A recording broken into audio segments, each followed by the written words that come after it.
ये एक नौजवान है जो इमरान खान की नज़र एक गज़ल करना चाहते हैं, आइए इनसे सुन। अस्सलाम वालेकुम तमाम पाकिस्तानी भाइयों को मैं ये कहना चाहता हूँ कि इमरान खान वो वाहिद लीडर है हम सब का, हम सब की आन है, पाकिस्तान की शान है। मैं उसकी नज़र हमारे ज़बान में एक गज़ल पेश करना चाहता हूँ।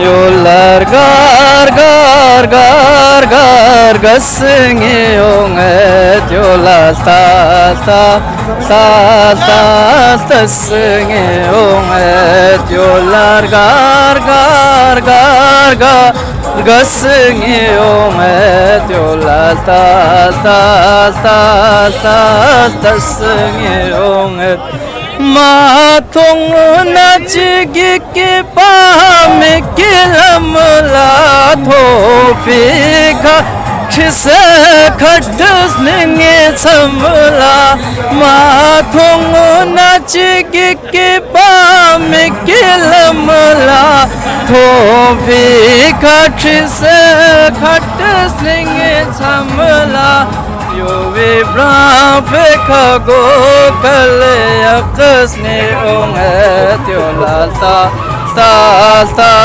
ता तसंगे ओंगत। उसके बाद मैं इन चोरों और डाकुओं के लिए एक शेर कहना चाहता हूँ। हालात के सहमे हुए लोगों से ये कह दो, हालात के सहमे हुए लोगों से ये कह दो, हालात बदल जाता है ठहरा नहीं कर